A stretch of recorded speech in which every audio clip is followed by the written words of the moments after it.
Bismillahirrahmanirrahim. Assalamualaikum warahmatullahi wabarakatuh. Waalaikumsalam warahmatullahi wabarakatuh.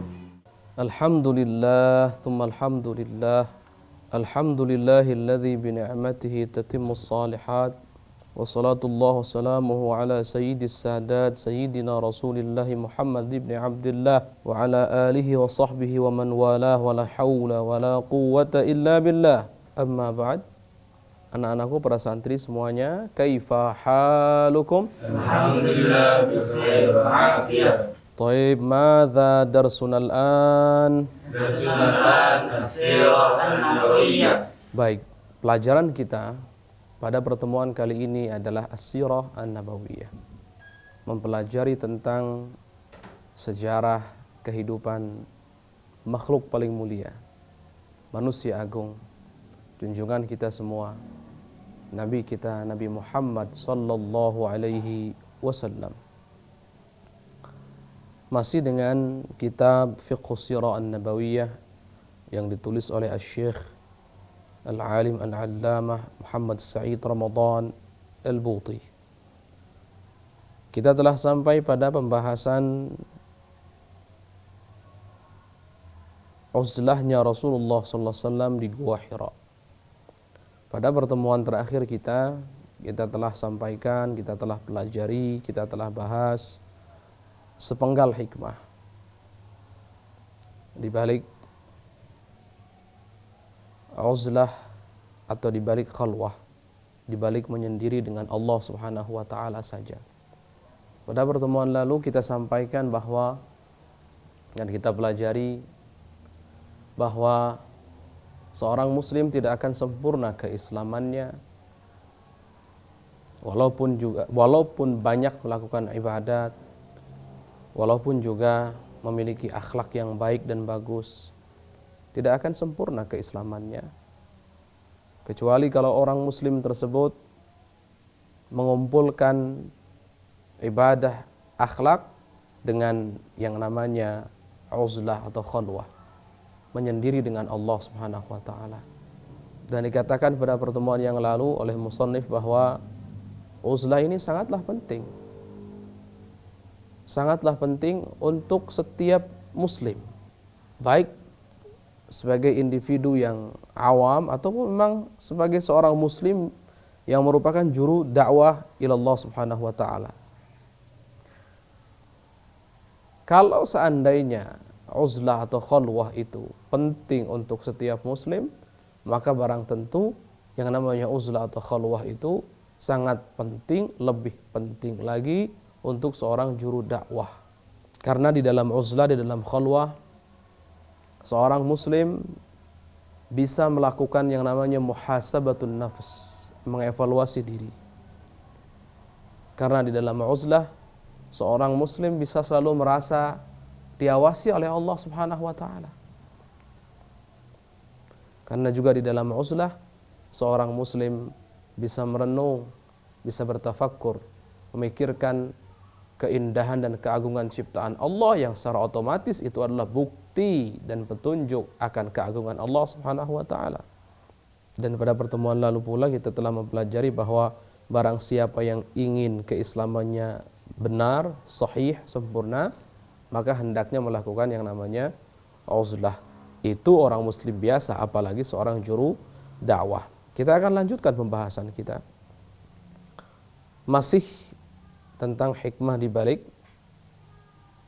uzlah atau khalwahnya Rasulullah sallallahu alaihi wasallam di Gua Hira. Qala al-musannif rahimahullahu taala nafa'ana Allahu bihi wa bi'ulumihi wa 'ulumina wa 'ulum masyayikhina fid dharain amin ila an qala وحكمة ذلك أن للنفس آفات لا يقطع شرتها إلا دواء العزلة عن الناس ومحاسبتها في نجوة من ضجيج الدنيا ومظاهرها فالكبر والعجب والحسد والرياء وحب الدنيا كل ذلك آفات من شأنه أن تتحكم في النفس وتتغلغل إلى أعماق القلب وتعمل عملها التهديمية في باطن الإنسان على الرغم مما قد يتحلى به ظاهره من الأعمال الصالحة والعبادات المبرورة ورغم ما قد ينشغل به من القيام بشؤون الدعوة والإرشاد وموعظة الناس وليس لهذه الآفات من دواء إلا أن يختلي صاحبها بين كل فترة وأخرى مع نفسه ليتأمل في حقيقتها ومنشئها ومدى حاجته إلى عناية الله وتوفيقه في كل لحظة من لحظات الحياة ثم ليتأمل في الناس ومدى ضعفهم أمام الخالق عز وجل وفي عدم أي فائدة لمدحهم أو قدحهم ثم ليتفكر في مظاهر عظمة الله وفي اليوم الآخر وفي الحساب وطوله وفي عظيم رحمة الله وعظيم عقابه فعند التفكير الطويل المتكرر في هذه الأمور تتساقط تلك الآفات اللاحقة بالنفس ويحيا القلب بنور العرفان والصفاء فلا يبقى لعقل الدنيا من سبيل التكدير مرآته من سبيل إلى تكدير مرآته. Baik. Allah, hikmah daripada khalwah, hikmah daripada menyendiri hanya dengan Allah Subhanahu wa ta'ala. Beliau menyebutkan hikmahnya karena nafsu kita ini, jiwa kita ini memiliki penyakit-penyakit yang mana penyakit tersebut tidak bisa disembuhkan kecuali dengan obat namanya uzlah. Menghindar dari manusia, menyendiri hanya dengan Allah Subhanahu wa ta'ala. Dan tidak bisa diobati kecuali dengan muhasabah, mengevaluasi diri. Fi najwatin min dhajijid dunya wa madhahiriha, dalam keadaan sepi. Sepi dari hiruk pikuk dunia, sepi dari bisingnya dunia. Nah, berarti lihat, pada pertemuan lalu kita membahas tentang pentingnya uzlah. Sekarang kenapa disebut penting uzlah itu? Ini hikmahnya. Ini hikmahnya.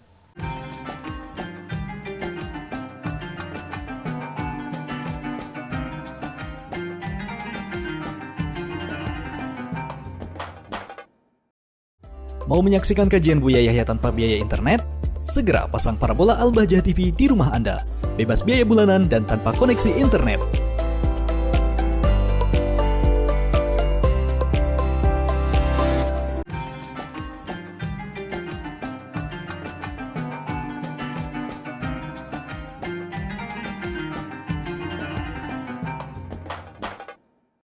Jadi kita punya penyakit yang mana penyakit tersebut penyakit yang berbahaya dan penyakit berbahaya tersebut tidak bisa diobati kecuali dengan obat uzlah. Kecuali dengan uzlah. Maka uzlah ini adalah sebagai obat. Muhasabah diri sebagai obat. Uzlah yang di dalamnya ada muhasabah diri. Dalam sepi daripada hiruk pikuk dunia. Fal kibru, maka kiber, sombong, rasa sombong. Wal ujbu, bangga dengan diri sendiri. Wal hasadu, hasad, iri kepada pemberian Allah yang diberikan oleh Allah kepada orang lain. War riya'u, dan riya, beramal bukan karena Allah, beramal ingin dilihat orang lain, dilihat oleh hamba-hamba Allah. Wa hubbud dunya, dan cinta kepada dunia.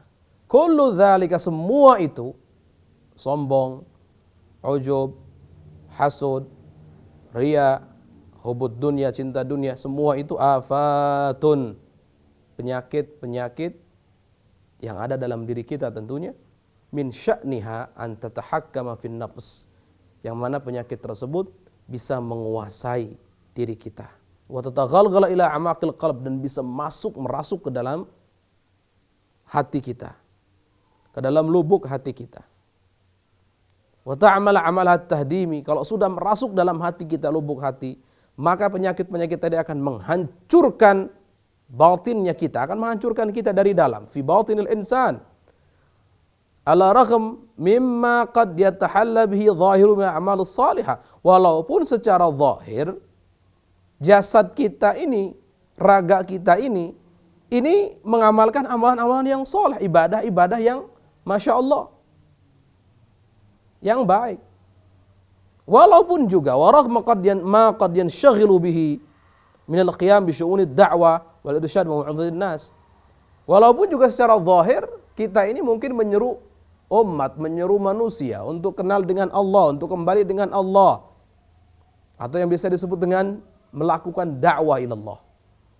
Lihat, zahirnya beramal-amal yang soleh, zahirnya melakukan ibadah-ibadah yang luar biasa, zahirnya menyuruh manusia kepada Allah, batinnya hancur karena perkara-perkara tadi, penyakit-penyakit tadi.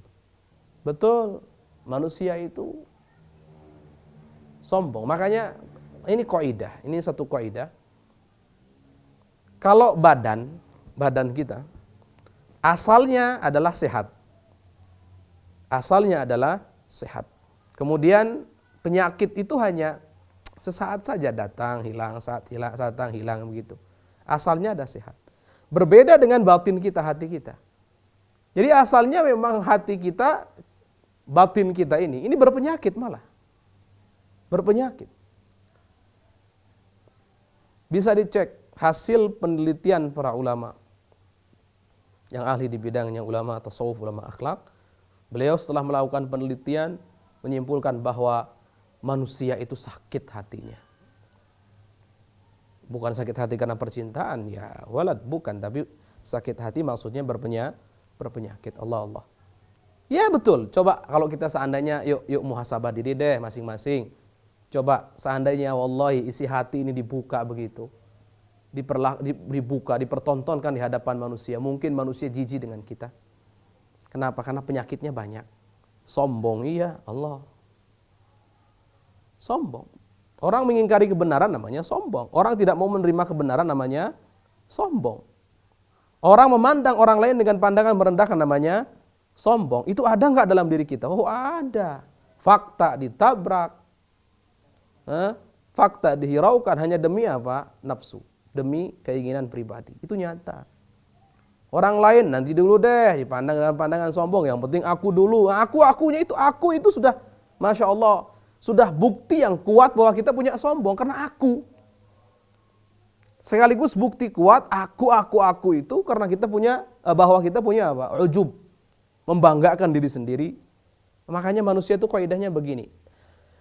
Tawar dengan aibnya sendiri tapi peka dengan aib orang lain, itu manusia. Tawar dengan aibnya sendiri. Kalau dirinya sendiri melakukan kesalahan, dianggap enteng. Tapi ada orang lain melakukan kesalahan, oh dianggap besar, Masya Allah. Gajah yang ada di hadapan mata istilahnya nggak kelihatan. Semut yang ada di seberang lautan sana kelihatan. Manusia itu. Kalau dirinya sendiri melakukan perbuatan kecil, itu dibangga-banggakannya, Masya Allah. Merasa bangga, hebat. Sudah bangga terhadap diri sendiri sudah salah, kemudian merendahkan orang lain yang belum mampu seperti apa yang pernah kita lakukan, apa yang kita lakukan. Contohnya kita sering sholat, istiqomah dalam sholat, kemudian bangga. Ngelihat orang lain belum bisa melakukan istiqomah seperti itu, kemudian dipandang dengan merendahkan, double. Sudah ujub, sombong pula. Luar biasa. Kibr, ujub, ada dalam hati. Ya, ayo, coba dibuka aja masing-masing, sudah. Sudah yang berbicara dululah. Gak usah orang lain. Allah, kalau seandainya hati kita itu dibuka begitu, isinya kemudian dipertontonkan di hadapan manusia, niscaya manusia kabur kok dari kita. Makanya kalau bukan karena Allah yang tutupi keburukan kita, kejelekan kita, penyakit-penyakit kita, niscaya mungkin gak ada satupun manusia yang mau mendekat ke kita. Nah, sadar akan hal-hal ini itu kalau kita merenung, kalau kita bertafakur, kalau kita menyendiri hanya dengan Allah. Kan gitu, kalau kita melakukan muhasabah. Karena penyakit-penyakit ini ada, riya. Wah, Masya Allah, riya. Selalu pengen dilihat orang. Ya Allah, ya Allah. Ya Allah. Ya Allah. Hubbud dunia, cinta kepada dunia. Hubbud dunia, cinta kepada dunia. Sebetulnya banyak gambaran yang menunjukkan dan bisa jadi daya ukur kita ini hubbud dunia atau tidak. Coba dilihat. Kalau uang yang masuk ke kantong kita lebih kita senangi daripada uang yang keluar dari kantong kita padahal di jalan Allah,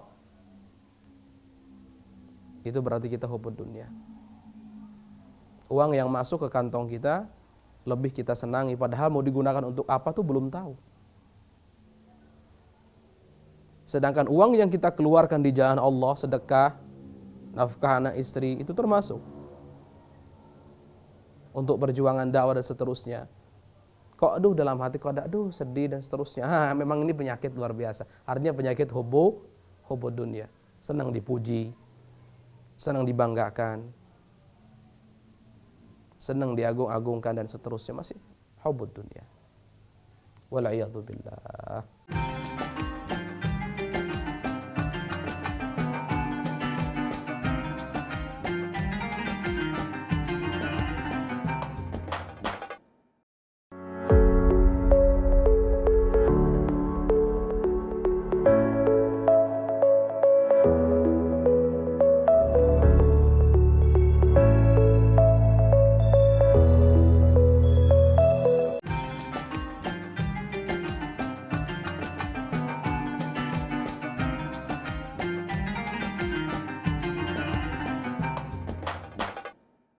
Baik, perkara-perkara tadi, sombong, ujub, ria, hubud dunya, sum'ah, pengen didengar baik oleh orang dan seterusnya. Itu adalah penyakit-penyakit yang sangat berbahaya. Tidak akan merusak zahir kita, jasad kita, tapi merusak hati kita, batin kita. Sedangkan faedahnya tadi, kalau jasad umumnya sehat, penyakit itu adalah aurid, artinya datang sesaat kemudian pergi lagi begitu. Tapi asalnya sehat jasad manusia. Kalau hati itu kebanyakan malah kebalikan. Hati itu berpenyakit, yang bersih hanya sedikit. Artinya dari kita ini kembali, kalau seandainya Masya Allah bermuhasabah begitu, jujur dalam diri sendiri, pada diri sendiri, maka penyakit-penyakitnya ada dalam diri kita. Oleh karenanya penyakit-penyakit ini dianggap berbahaya dan uzlah dianggap penting. Kenapa uzlah dianggap penting? Karena dengan uzlah kita bisa mengobati penyakit-penyakit yang disebutkan tadi. Oleh karenanya kembali kami tegaskan, wasiat penting para guru mulia, sisihkan waktu sedikit saja untuk kita berduaan dengan Allah saja. Maksudnya, yuk duduk, yuk menyendiri hanya dengan Allah, muhasabah diri, tafakkur, ayo sadari. Baik, sadari penyakit-penyakit yang tadi. Nah, beliau mengatakan di sini, zahirnya bisa ibadah, zahirnya bisa melakukan amal-amal soleh, zahirnya bisa dakwah ilallah, tapi batinnya hancur karena penyakit-penyakit tadi. Wal'iyadzu billah. Baik, kita lanjutkan. Walaysa li hadhil afati min dawa'in illa an yakhtaliya sahibu wa baina kulli fatwa ukhra ma'a nafsihi liyata'ammal fi haqiqatina ini. Maka lagi-lagi beliau menegaskan penyakit-penyakit tadi tidak akan bisa disembuhkan kecuali dengan berkhulwah, dengan beruzlah. Sesaat ujlah seperti itu. Apa yang dilakukan? Liyata'ammal fi haqiqatiha, lihat hakikat nafs kita, diri kita ini. Kita ini siapa sih? Hamba Allah yang lemah, enggak ada apa-apanya. Nol. Kita ini nol, ingat. Kita ini Allah ciptakan dari ketiadaan. Artinya kita nol, tidak ada. Allah ciptakan dari ketiadaan, ya Latif. Allah yang memberikan segala sesuatu. Allah yang memberikan semuanya dalam diri kita. Kemudian kita juga harus sadar bahwa kita ini memiliki identitas atau jati diri yang sesungguhnya itu sebagai Abdullah, hambanya Allah. Lebih tepatnya adalah Abdun mamlukun lillah, hamba Allah yang Allah miliki, yang ada dalam kepemilikan Allah. Kita ini kita. Wa munsyi'uha, yang menciptakan siapa sih? Allah. Kemudian wa madha hajata ila inayatillah, dan betapa butuh kita kepada pertolongan Allah, ya Rabb. Ingat kaidahnya, Allah qadirun ala kulli syai wa ghairuhu ajizun an kulli syai. Ini kaidah. Allah maha mampu melakukan apapun. Itu Allah. Karena qudratullah ammah. Ammatut ta'alluq. Memang ta'alluqatnya dengan mumkinat. Kaitannya dengan mumkinat. Perkara-perkara yang mungkin. Tapi semua mungkin. Semua perkara mungkin berkaitan dengan kudrahnya Allah. Artinya Allah mampu melakukan apapun yang Allah kehendaki selama itu mungkin. Selama itu tidak mustahil menurut aturan hukum akal. Selama itu tidak wajib menurut aturan hukum akal. Enggak. Allah mampu melakukan segala sesuatu. Sudah, simpelnya itu. Ambil itu. Sedangkan selain Allah tidak mampu melakukan apapun. Tidak mampu melakukan apapun. Tidak mampu melakukan apapun. Udah. Baik. Selain Allah tidak mampu melakukan apapun. Jangankan menolong orang lain. Memberikan pertolongan kepada yang lain. Dia untuk memberikan manfaat pada diri sendiri pun tidak mampu. Itu makhluk. Dia, makhluk, untuk memberikan manfaat pada diri sendiri dan menolak kemudaratan dari dirinya pun tidak mampu. Nol, makhluk tidak punya apa-apa. Dan kadang hakikat-hakikat seperti ini fakta, kenyataan yang tidak bisa diingkari sama sekali karena sangat jelas. Yang kadang kita lalai, lupa karena disibukkan oleh dunia. Disibukkan oleh kesibukan kita masing-masing. Tapi dengan merenung, dengan khalwat, dengan menyendiri hanya dengan Allah, sadar kita. Ini yang dipikirkan ini. Betapa butuhnya kita pertolongan Allah. Wa taufiq kepada taufik dari Allah. Taufik itu khalqul qudrah lil 'abd 'ala ta'ah. Taufik itu apa sih? Allah memberikan taufik, maknanya Allah menciptakan, memberikan kemampuan kepada hambanya untuk melakukan ketaatan. Itu Allah memberikan taufik maknanya. Al-qudrah 'ala ta'ah, itulah taufik.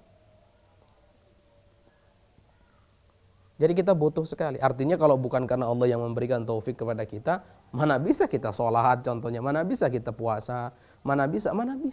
Gak bisa, kita lemah kok. Fi kulli lahzah min lahzatil hayat, dalam setiap detik dari kehidupan. Butuh sekali kita sama Allah. Oh, harus kita sadari bahwa kita ini butuh sama Allah dari ujung rambut sampai ujung kaki. Dari ujung rambut sampai ujung kaki. Dari ujung rambut kita ini teriak-teriak nih, sampai ujung kaki teriak-teriak butuh Allah. Butuh pertolongan Allah. Ya Rabb. Ini kenyataan fakta, nggak bisa ditolak sama sekali, nggak bisa. Thumma liyata'ammala fin nasi wa mada dha'fihim ammal khaliq azza wa jalla. Kemudian, kalau sudah lihat diri kita. Oh, kita ini lemah. Kita ini nol, tidak ada apa-apanya. Yang menciptakan kita adalah Allah. Hakikat atau jati diri kita ini, kita adalah hamba Allah yang Allah miliki. Kemudian kita ini butuh pada pertolongan dari Allah. Kita butuh taufik dari Allah. Terus begitu. Kemudian lihat orang lain. Makhluk ternyata lemah. Hamba Allah yang lain juga lemah. Lemah sekali. Dan mereka juga butuh kepada pertolongan Allah. Apalagi kalau dibandingkan nggak ada. Nol, tidak bisa dibandingkan dengan sesuatu yang ada. Nggak mungkin. Wa fi adami ayyi fa'idatil limadhihim aw qadhihim. Nah, kalau sudah berpikir, merenung tentang hakikat kita, pencipta kita, butuhnya kita kepada Allah. Kemudian manusia, makhluk semuanya lemah, mereka juga butuh kepada Allah. Semua lemah, di hadapan Allah semua lemah, enggak ada apa-apanya. Kemudian berpikir yang ketiga, merenung bahwa kalau gitu manusia atau makhluk ketika mereka mencela kita, mencaci maki kita, enggak ada masalah. Atau mereka memuji kita juga nggak bakal ngangkat derajat kita. Kan gitu. Tidak akan bisa mengangkat derajat kita. Ini renungan-renungan ini perlu dilakukan agar penyakit-penyakit tadi runtuh. InsyaAllah kita cukupkan pembahasan kita pada pertemuan kali ini. Akan kita lanjutkan pada pertemuan-pertemuan yang akan datang. Semoga Allah memberikan kita semuanya ketaatan, memberikan kita keistiqomahan, memberikan kita umur yang panjang dalam ketaatan sehat wal afiah, memberikan kita taufik, memberikan kita inayahnya, dan semoga Allah Subhanahu wa taala menjadikan kita umat Rasulullah sallallahu alaihi wasallam yang mampu mengikuti beliau, ala hadhihi niyyah wa ala kulli niyatin salihah. Al-Fatihah.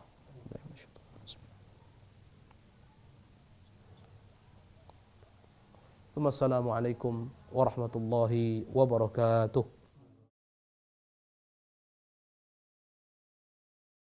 Sahabat Al-Bahjah TV, setelah menyaksikan video ini, jangan lupa bersolawat kepada baginda Nabi Muhammad. Shollu ala Nabi Muhammad. Allahumma sholli alaihi wa ala alihi wa sahbihi.